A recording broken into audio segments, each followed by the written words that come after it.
강렬한 눈빛으로 함께 인사 나누겠습니다. 예, 감사합니다. 고맙습니다. 일부 예배는 자리가 모자라가지고 그랬는데 아마 2부 예배 많이 오실 줄 알고 1부 예배 많이 온 것 같아요. 2부 예배는 의외로 많이 안 오셨네요. 예, 괜찮습니다, 여러분. 뭐 서로 이렇게 조금씩 양보하는 마음이 하나님 보기에 더 좋은 마음이 아닐까 그런 생각해보고요. 오늘 아무튼 이렇게 코로나19가 여러분의 마음을 좀 두렵게 하지만 그래도 주님 앞에 가겠다는 열정 또 열망, 그것이 오늘 이 자리에 있게 했으니까 하나님 앞에 큰 은혜와 복이 되기를 주 이름으로 축복합니다. 오늘 여러분과 함께 나누게 될 말씀의 제목은 포도원에 들어가 일하라 라는 말씀입니다. 지난주에 말씀의 제목은 포도원에 들어가라 라는 거였고요. 오늘은 일하라 라는 것입니다. 그러면 여러분, 포도원에 들어가서 일한다는 게 무슨 의미일까요? 이것을 한번 우리가 먼저 좀 생각해보고 이 말씀을 접하면 좋을 것 같습니다.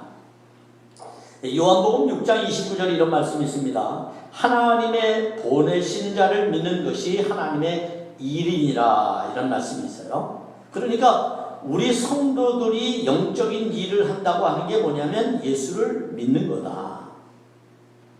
아멘. 네, 예수를 믿는 것이 바로 포도원에 들어가서 일하는 것이다. 이렇게 우리가 생각해야 됩니다. 자, 이런 이해가 왜 가능하냐 하면 포도나무는 천국을 말합니다. 하나님의 나라. 그리고 포도원 농부는 하나님을 의미해주고 있기 때문에.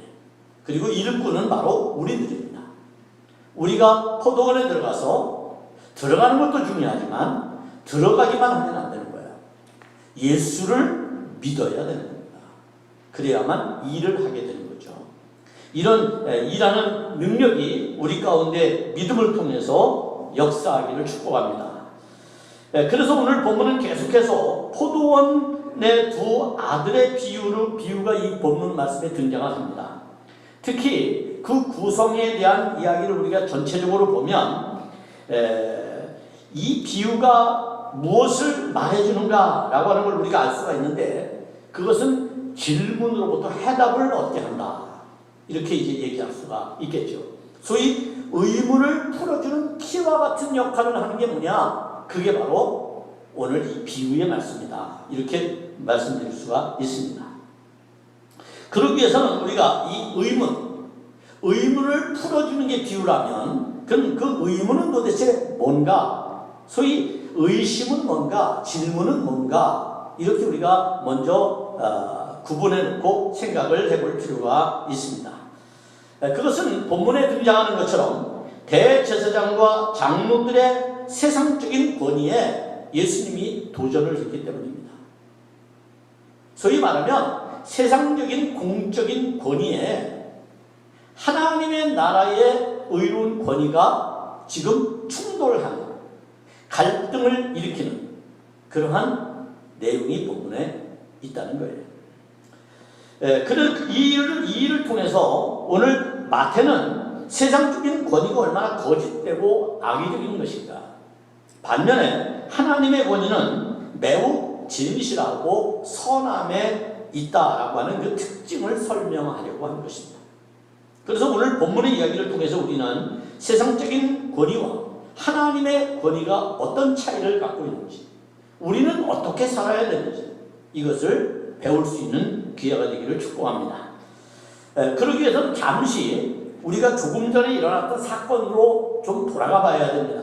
그래야만 왜 이런 질문이 대제사장과 장로들에 의해서 예수님께 주어졌는지를 우리가 알 수 있기 때문에 그런 것이죠. 그것은 지금 예수님께서 예루살렘을 입성하셨습니다. 우리가 사순절을 보내고 그리고 고난주간을 맞기 전에 우리가 맞는 주일이 뭡니까? 그게 종려주일이거든요. 이 종려주일은 예수님께서 예루살렘에 입성할 때에 많은 사람들이 호산나 다윗의 자손이여 라고 외친 종려나무 가지를 꺾은 유래에서 종려주일이라고 말합니다. 즉 고난주간이죠. 고난주일이죠. 자, 예수님께서 지금 예루살렘에 그처럼 입성하시는, 뭐 하시려고요? 예수님이 십자가를 지시는. 자, 예수님은 예루살렘에 입성하셔서 제일 먼저 가신 곳이 있습니다. 어딜까요? 바로 예루살렘 성전이었습니다. 예수님께서 예루살렘에 와서 제일 먼저 찾아가는 곳이 예루살렘 성전이었습니다. 성전에 가보니까 이게 정말 시장통이 되어버리고 말았습니다. 뭐 우리가 흔한 말로 난장판이 되어버리고 만 것이죠. 여기저기서 손 흔들어내면서 박수치면서 소리 질러가면서 물건을 팔고 손님 빼앗으려고 아우성을 치는 그러한 현장을 예수님이 보는 것입니다. 예수님 화가 치밀어 올랐습니다. 그래서 어떻게 했습니까? 그들이 펼쳐놓은 상을 둘러 엎었습니다.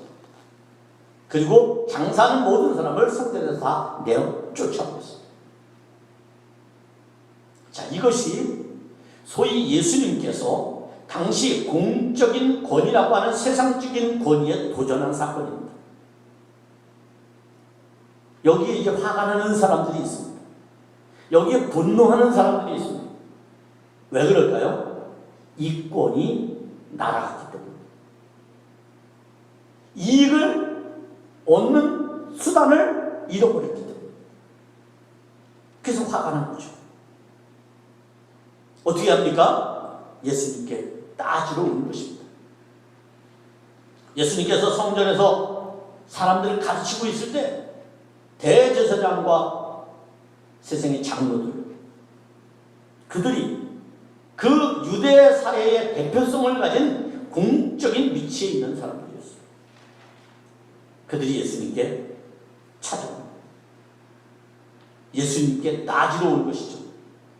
아니요, 그것보다 자신들의 공적인 권위로 예수님의 권위를 무력화시키려고 했던 것입니다.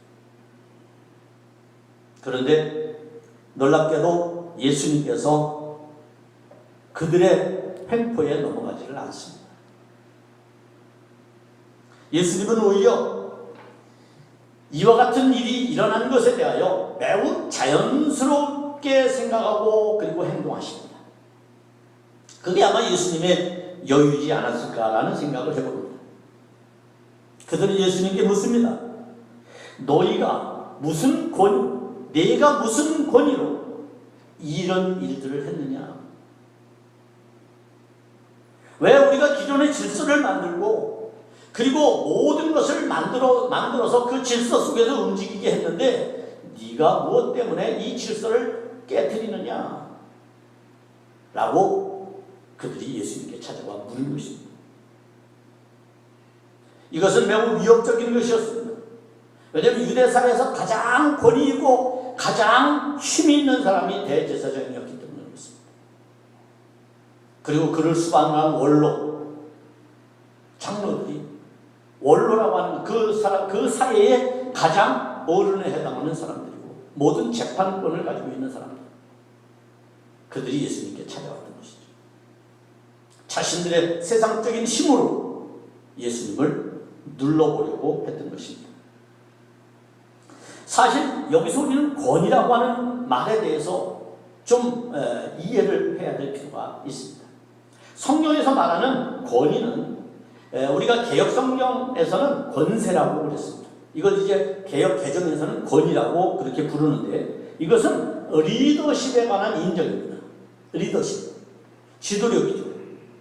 어떤 지도자가 사람들을 이끌고 가는 그런 걸 가지고 권위라고 하는 겁니다. 자, 그런 측면에서 이 권위는 공적인 측면이 있습니다. 그것은 직책이라는 자리보다 그가 행하는 리더십이 작용하는 원리로 얻는 것이기 때문에 그렇습니다. 그러나 우리는 이 말에 대해서 잘 이해를 하기가 어렵죠. 왜냐하면 우리는 그런 것에 대해서 학습을 한 적이 없기 때문에. 과거 우리 사회를 보면 리더십보다 그 자리가 권위적일 때가 굉장히 많았습니다. 그 사람이 지도력을 가졌느냐, 이것은 따지지 않고 그 사람이 어떤 자리에 앉아 있느냐, 이게 더 중요했다는 거예요. 그러다 보니 그들은 자신들의 위치를 앞세워서, 자리를 앞세워서 사실은 맹목적인 권위를 휘두르게 된 것입니다. 그리고 리더를 자기 위주로, 리더십을 자기 위주로 발휘하게 된 것이죠. 그러다 보니 지나치게 권한을 남용하게 되고, 그리고 그것을 또 국민들은, 백성들은 용납하게 되는, 인정하게 되는 그런 모순이 생기게 된 것입니다. 자, 이런 일들로 인하여 유대 사회는 매우 경직된 사회가 되었습니다. 유대 사회. 우리가 잘 아는 대로 유대 사회는 종교적 사회입니다. 종교적 사회에서 가장 중요한 위치를 차지하고 있는 것은 역시 대제사장이라고 말씀드릴 수 있겠죠. 그래서 대제사장을 중심으로 해서 일부 사람들이 그 권위를 독점해버립니다. 그리고 자신의 기호에 맞게 사회를 재편해버리고 말았죠. 계급사회를 만들어놨다는 거예요. 여러분, 출애굽기서에 보면은요, 유대인은 철저히 계급사회가 됩니다. 그게 소위 율법이 만들어진, 소위 말하면 배경이라고 얘기할 수가 있겠죠. 그래서 그들은 이와 같은 일로 욕망을 스스로 나타내는 것입니다. 따라서 사람들을 그 권위에 굴복시키죠. 그 권위에 굴복시켜버립니다. 그리고 맹종하도록 만들어버립니다. 자유의지나 이성적인 판단을 갖지 못하게 만듭니다. 율법으로 딱 묶어서 정죄해버리면 끝나는 겁니다. 그게 유대 사회였습니다. 자, 그래서 지금 그들에게 저항하는 예수님이 도무지 납득이 되지 않고 못마땅했다는 겁니다. 자신들이 장사치들을 성전 안으로 불러들였고, 그리고 예배드리러 오는 사람들을 편리하게 해준다는 명목으로 자기들이 수익의 일부를 나눴고 자릿세를 받았고, 그래서 이윤을 톡톡히 그동안 얻어왔는데 지금 예수님이 그걸 다 둘러엎은 거예요. 그리고 다 쫓아내버린 거예요. 그러니 화가 날 수밖에 없죠. 그래서 자신들의 불편함을 자기들이 가진 권위, 즉 세상이 그들에게 부여한 세상적인 권위, 자리를 가지고 지금 예수님 앞에 찾아가는 것입니다. 그리고 묻습니다. 예수, 당신은 어떤 권위를 가졌기에 우리들의 공적인 권위에 도전하느냐? 라고 묻고 있는 거죠. 도대체 당신이 가진 권위가 뭔지 우리에게 얘기해봐라. 우리가 언제 당신에게 그런 권위를 줬는지, 예수 당신에게 언제 우리가 그런 권위를 주었는지를 한번 얘기해봐라. 그런 얘기예요. 여러분 어떻습니까? 예수님 당황할 만하시죠. 그러나 예수님 당황하지 않았습니다.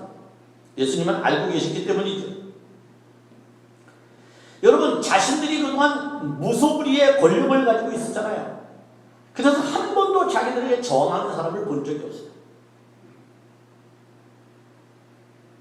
자기들의 권위에 도전하는 사람을 한 번도 경험해 본 적이 없어요. 이 대제사장과 장로들이 말이죠. 그런데 예수님이 그런 일을 하자 그들은 매우 불편했고 화가 났던 겁니다. 그래서 자신들의 권위로 예수님을 짓눌러 버리려고 했던 것이죠. 따라서 오늘 본문은 이런 구도가 형성이 됩니다. 소위 말하면 육체의 권세인 세상적인 권위, 그리고 영적인 권세인 하나님 나라의 권위, 하나님의 권위, 그것이 지금 충돌을 하고 있는, 갈등을 하고 있는. 그런데 이게 갈등할 것인가? 갈등할 요소가 아니라고 예수님은 본 거예요. 그런데 대제사장과 장로들은 갈등할 수밖에 없는 구조로 이해를 합니다. 이게 참 무섭습니다. 그러다 보니 오늘 말씀을 잘 차근차근 읽어보면 아슬아슬합니다. 아슬아슬해요. 말씀의 구성이 아주 위태롭습니다. 그래서 우리는 이미 알고 있죠.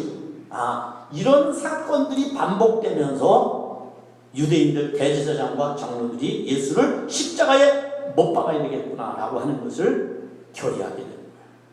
확신하게 되는 거예요. 더 이상 내버려뒀다가는 우리들이 이 땅에서 차지하는 그 권위를 상실하겠다. 빼앗겨버리겠다 생각을 해버린 것이죠.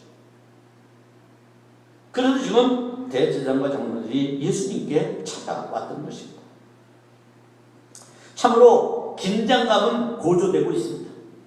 그리고 그것은 마치 십자가의 전주곡처럼 우리에게 들려지기도 합니다. 그렇다면 이때 권위라고 하는 건 진정 무엇일까요?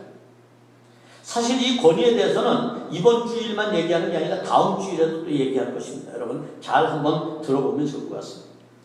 이 권위라는 말은 헬라어로 엑수시아라고 하는 말인데요. 이것은 자유와 법적 권리, 즉 선택의 자유, 그리고 그것에 대한 통치의 원리, 소위 리더십, 지도력이죠.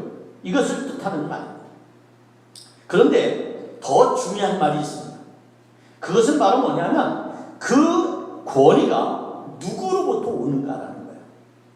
그런데 이 엑수시아라고 하는 말은 본질로부터 흘러온다라고 하는 의미를 가지고 있어요. 본질. 자, 나에게 주어진 권위가 누구로부터 온 것인가? 자, 우리 헌법에 뭐라고 나와 있어요? 대통령은 누구로부터 권위가 주어진다고요? 권력이 주어진다고요? 국민으로부터. 그러면 국민이 상정이에요? 대통령이 상정이에요? 국민이 상정이죠. 그게 민주주의예요.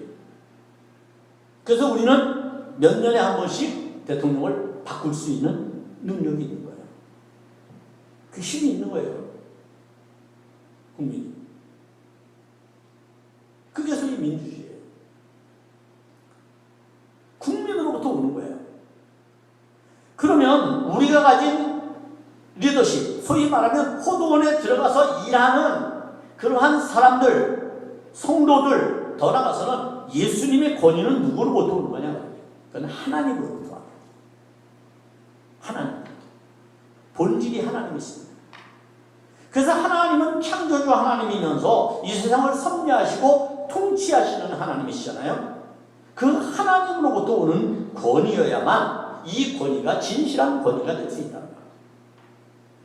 그런데 사람이 주지는 국민이 준 것도 아니고 하나님으로부터 온 것도 아니에요. 자기가 힘으로 얻었어. 그럼 어떨까요, 여러분? 어떻게 할까요? 마음대로 하겠죠? 그죠? 고개라도 끄덕끄덕 하시면 좋을 것 같은데. 자기 마음대로 하는 거예요. 그래서 과거에 보면 힘으로 권력을 얻었던 사람들은 자기 욕하면 잡아다가 죽이는 거예요. 고문하는 거예요. 체류탄 쓰고 물대포 쓰고 그러는 거예요. 근데 국민이 무서움을 아는 사람은 그렇게 못하는 거죠. 이게 리더십의 차이예요. 오늘날 이 리더십, 소위 말하면 이 권위에 대한 충돌이 이 사회에 팽배해져 있어요.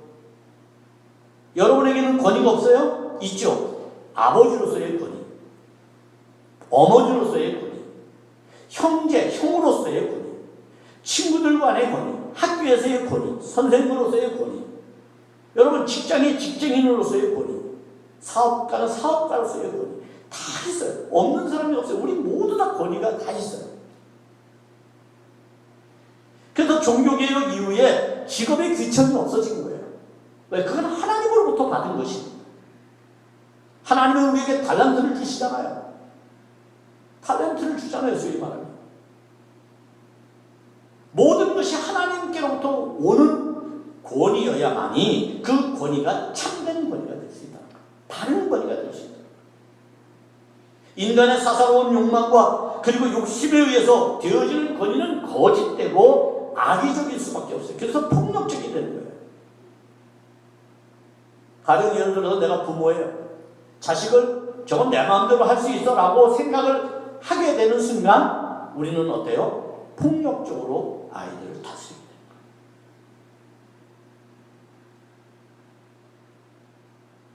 아니면 자식에 대한 책임을 갖지 않을 때 자식을 반임하게 되는 거죠. 이것이 바로 우리가 갖는 권위예요. 지금 이런 권위들로 이 땅에서는 세대 간의 갈등이 있어요. 어른과 젊은이들 간의 갈등이 있어요. 또 어른은 어른끼리 갈등이 있어요. 젊은 사람은 젊은 사람끼리도 갈등이 있어요. 또 남녀가 갈등을 해요. 이게 이 사회가 지금 앓고 있는 질병이에요. 이 사회가. 그러면 이런 질병을 어떻게 고칠 수 있는가? 그것은 권위에 대한 바른 이해를 해야만 고칠 수 있다는 거예요. 그래서 여러분의 책 하나를 소개해드리면 영국의 작가인 엘리아스 카네티라고 하는 분이 이런 책을 썼습니다. 군중과 권리. 군중과 권리라는 책에서 이렇게 권위에 대해서 설명합니다. 권위란 오케스트라주의자의 권위와 같은 것이다. 이렇게 정의를. 무슨 말일까요? 여러분, 저는 제가 경험한 바로는 가장 권위 있는 사람을 오케스트라주의자라고 생각해요. 그리고 합창단주의, 우리 윤원 권사님 같은. 저분은 대통령보다도 왕보다도 더 큰 권위를 가지고 있습니다. 잘 이해가 안 가시죠? 자, 오케스트라가 각기 다른 악기들을 구성하고 그들 전부 다 전문가들입니다. 악기 하는 사람들. 일생을 그 악기 하나 가지고 공부한 사람들이에요. 남들은 그들의 권위가 있어요. 그런데 지휘자가 앞에 서서 지휘를 하게 되면 그들 모두는 일사불란하게 지휘자의 손끝에 시선이 머물러요. 그리고 집중해요. 그럴 때에 그 음악은 아름다운 하모니를 이루게 되지만, 그러나 각기 자기 마음대로 해버리면 이건 잡음이 되고 마는 거예요. 음악이 아니에요. 그죠?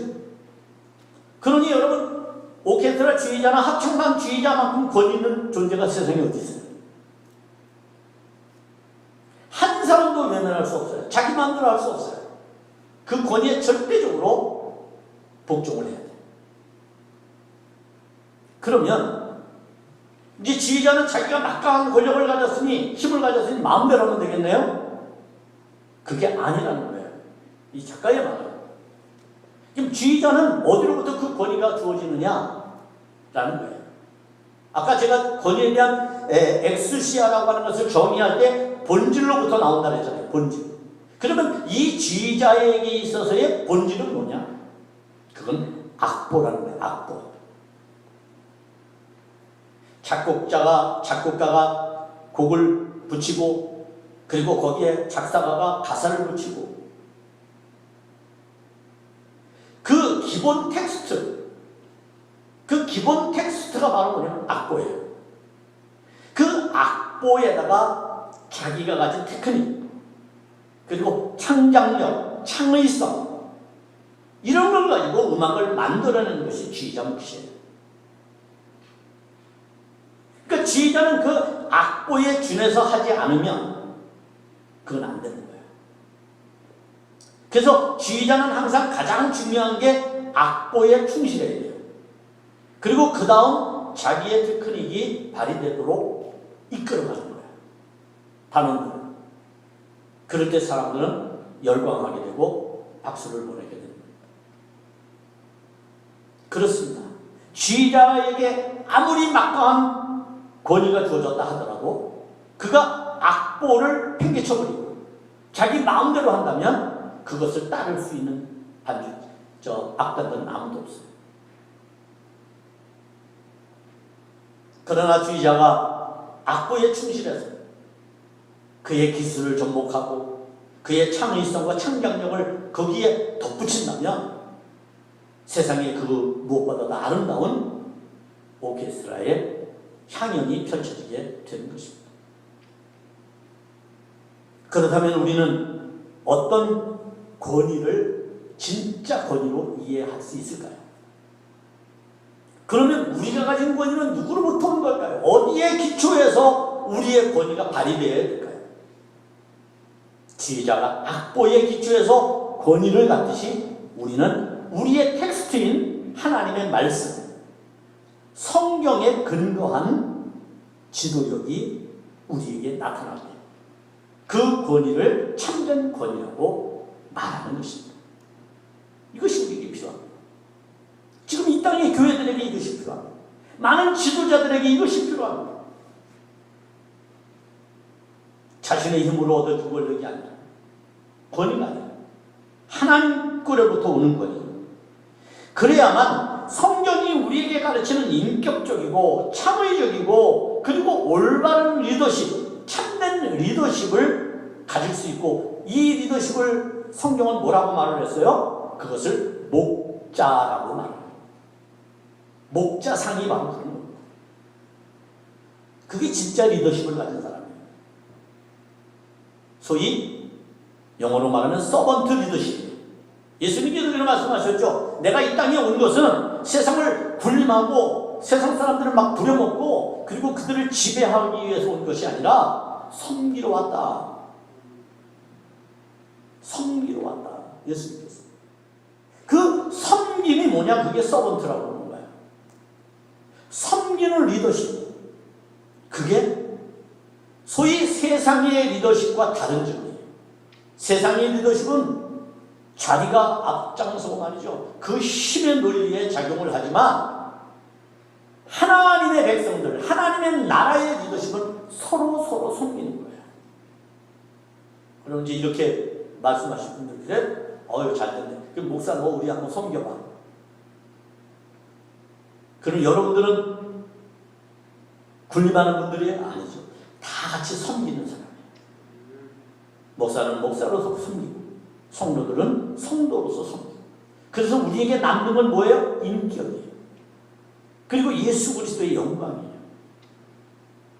이것이 우리의 신앙의 본질이 되어야 돼요. 그렇지 않으면 하나님의 말씀 앞에서 우리는 부끄러운 존재가 될 수밖에 없어요. 지금 대제사장과 장로들처럼 예수님에게 책망받는 존재가 될 수밖에 없습니다. 그러면 예수님께서 뭐라 답하시는지 한번 들어볼까요? 24절입니다. 나도 한 말을 너희에게 물으리니 너희가 대답하면 나도 무슨 권위로 이런 일을 하는지 이르리라. 요한의 세례가 어디로부터 왔느냐? 하늘로부터냐? 사람으로부터냐? 라고 예수님께서 여부를 질문합니다. 제가 여러분에게 말한 바가 있죠. 여러분, 이단을 이기는 방법, 이단을 잡는 방법이 하나 있어요. 여러분에게 이단이 다가와서 여러분들을 미혹하고 현혹할 때 여러분이 그 이단을 물리칠 수 있는 유일한 방법이 있어요. 그게 뭔지 아십니까? 질문하는 겁니다. 예수님 지금 대제사장과 장로들이 예수님께 너의 권위는 어디로부터 왔느냐라고 질문하자 답하지 않아요. 뭐라고 말해요? 질문하셔요. 그래? 그러면 너희들의 권위는 어디로부터 온 거야? 그러면서 예수님께서 당시 가장 이슈거리였던 세례 요한에 대해서 이야기합니다. 자, 세례 요한의 세례를 너희들은 하늘로부터 왔다고 생각하느냐? 땅으로부터 왔다고 생각하느냐? 갈등할 수밖에 없죠. 고민할 수밖에 없죠. 오늘 성경에서는 뭐라고 말을 해요? 이렇게 그들이 탄식하듯 25절에서 말씀합니다. 요한의 세례가 어디로부터 왔느냐? 하늘로부터냐? 사람으로부터냐라고 예수님이 질문하니까 서로 의논하여 이르되 만일 하늘로부터라 하면 어찌하여 그를 믿지 아니하느냐 할 것이요. 왜냐하면 세례 요한이 누구를 증언하러 왔어요? 예수님을 증언하러 왔거든요. 그럼 너는 왜 나를 안 믿느냐 그런 얘기예요. 그럼 세례 요한을 믿지 못하는 거니까. 그 다음에 만일 사람으로부터라 하면 모든 사람이 요한을 선지자로 여기니 백성이 무섭다 하리라.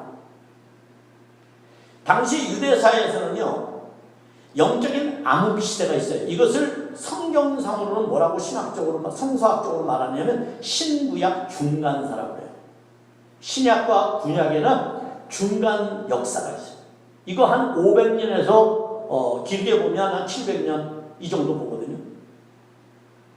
그만큼 역사가 빈 공간이 있어요.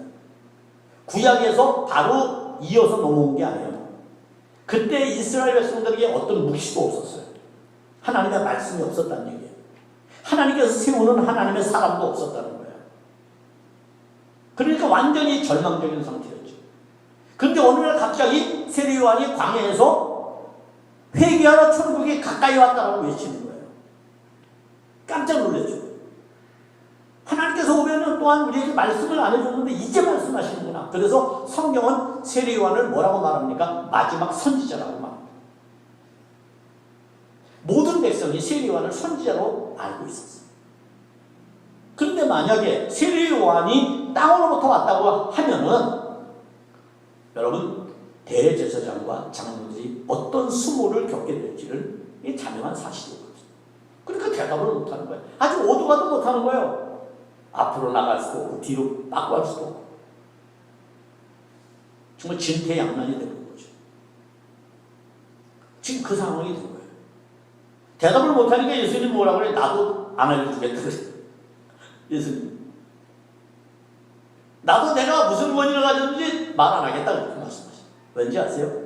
돼지에게 진주를 줘봤자 아무 의미가 없어요. 돼지에게 진주 주는 것은 아무 의미가 없어요. 그리고 나서 하신 말씀이 뭐예요? 바로 두 아들의 비유입니다. 비유를 말씀하시기 전에 예수님이 이렇게 말씀합니다. 뭐라고 말씀하느냐 하면 너희는 한번 생각을 해봐라. 너희 생각은 어떤 것이냐? 예수님 참 교육학적으로 너무 멋있는 거예요. 우리는 누가 우리 자녀가 우리에게 뭘 물으면 우리가 아는 대로 막 대답해 주죠. 아니면 그것도 몰라? 그렇게 말하죠. 자식에게 먼저 물어봐야 돼. 너는 어떻게 생각해? 그거 잘 못해. 그거 잘 안 하거든. 왜? 우리가 그렇게 배워보지 못했기 때문에. 학교에서 선생님들도 질문 받으면 질문하면 대답해 주기 바빠요. 네 생각을 먼저 얘기해봐. 네 생각은 어떤 것이냐? 그리고 그 생각을 끌어낼 수 있는 여러 가지 예화라든지 부교재라든지 이런 것들을 사용해서 그 아이의 생각, 그 아이가 갖고 있는 그 안에 담고 있는 것들을 토해내도록 만들어야 되는데 그러지 못해요. 급하거든요. 진도를 나가야 되니까. 그래서 저는 이 진도 나간다는 걸 제일 싫어요.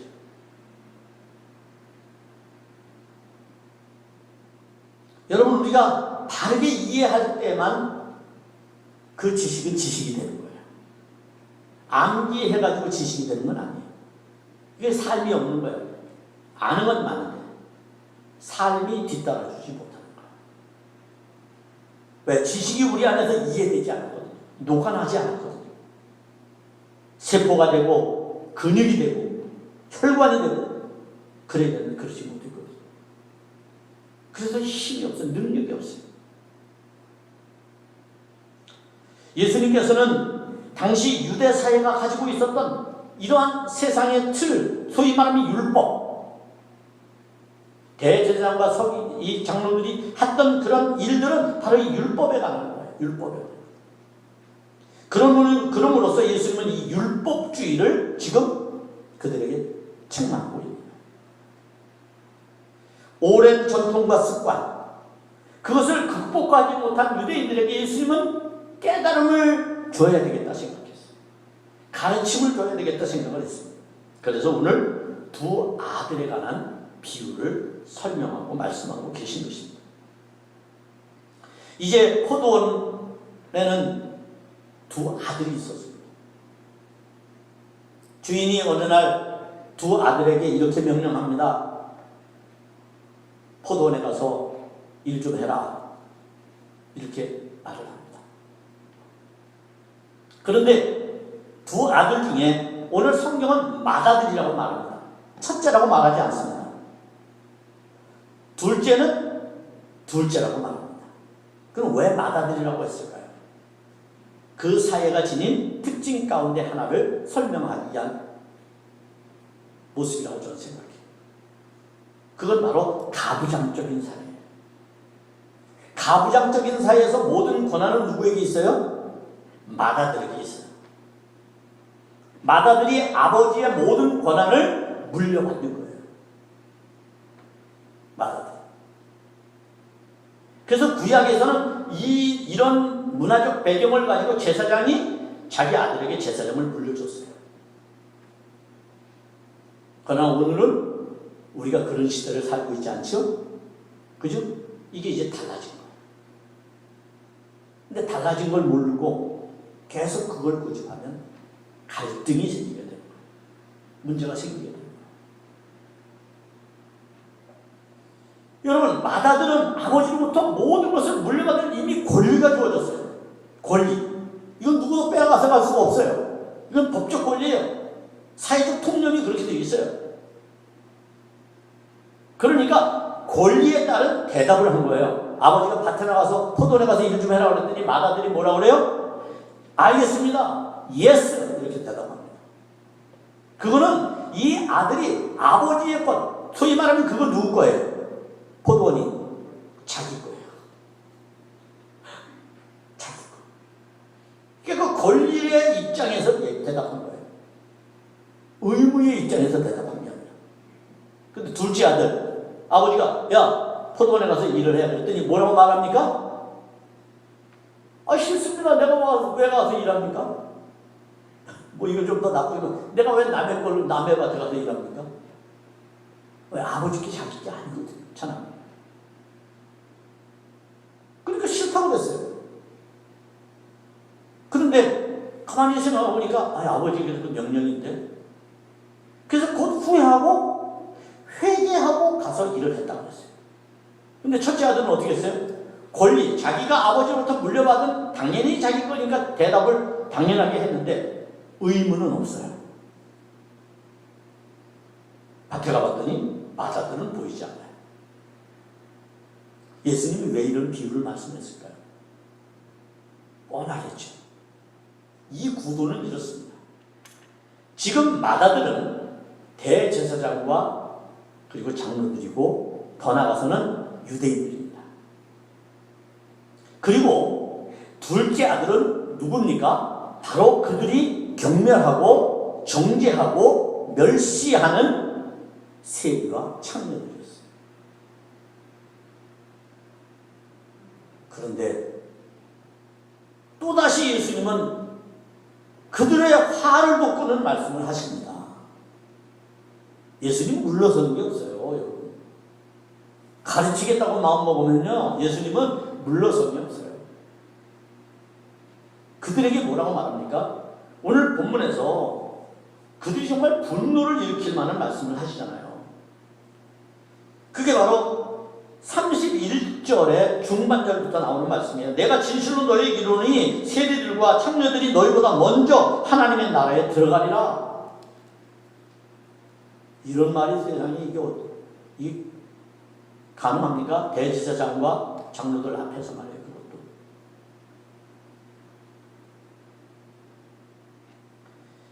마치 맏아들의 위치 그리고 맏아들의 권리를 가진 것처럼 지금 대제사장과 장로들은 그리고 유대인들은 선민의식에 우쭐해서 살았어요. 그리고 조금이라도 부족한 사람들을 보면 그들을 경멸하고 멸시하고 정죄했어요. 어떻습니까, 여러분? 이 말씀 앞에서 우리는 우리 자신을 반성해 볼 수밖에 없어요. 내가 예수 믿는다는 것 때문에, 내가 성경의 지식이 있다는 것 때문에, 내가 예수를 좀 더 오래 믿었다는 것 때문에,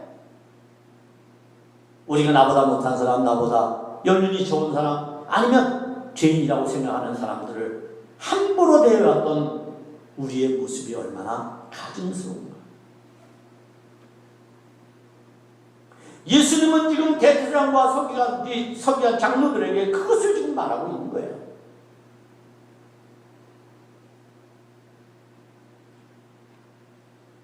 지도자가 지도자다워야죠. 그렇죠, 여러분? 그게 중요해요.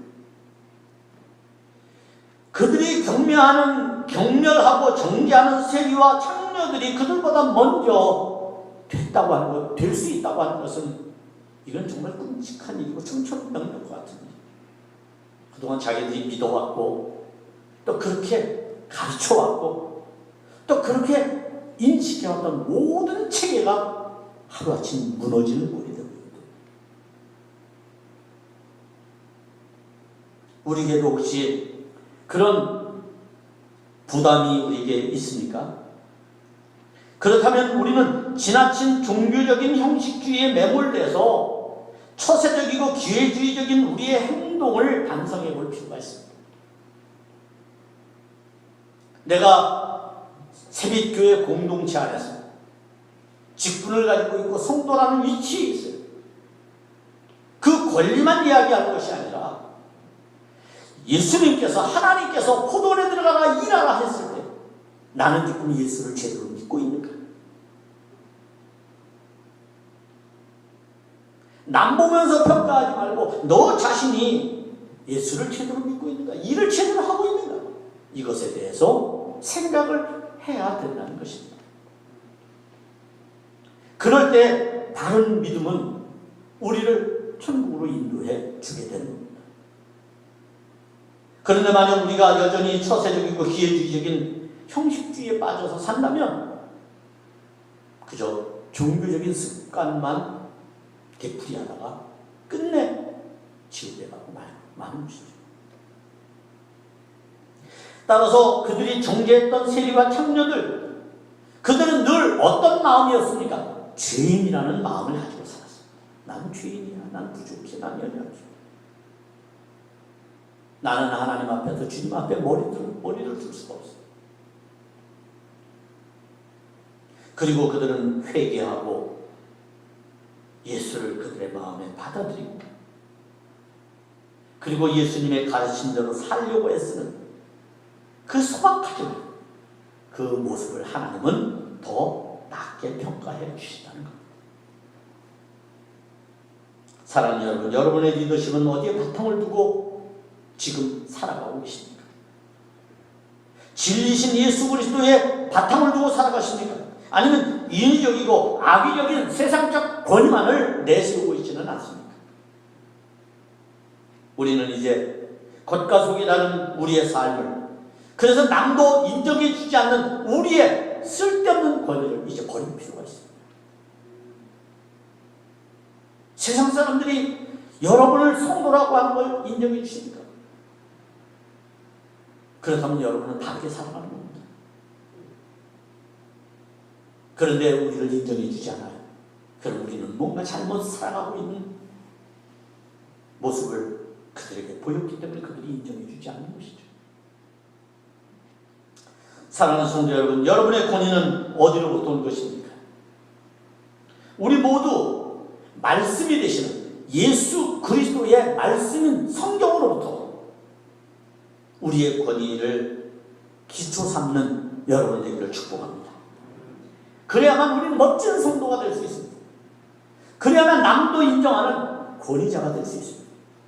남도 인정하는 리더자가 될 수 있습니다. 그렇게 할 때 우리는 참된 리더십을 발휘하게 될 것이고, 그 참된 리더십은 세빛 공동체를 더욱더 아름답고 활기차고 행복하고 멋진 공동체로 만들어가게 될 것입니다. 그런 은혜가 여러분에게 함께 할 수 있기를 주님의 이름으로 축복합니다. 기도하겠습니다. 하나님, 하나님의 은혜가 필요합니다. 하나님의 은혜를 잊고 내가 남보다 우월하다는 생각에 더 교만해졌던 유대인들을 생각하면 우리 자신을 돌아봅니다. 당연히 하나님으로부터 물려받아야 할 하나님의 나라. 그래서 우리는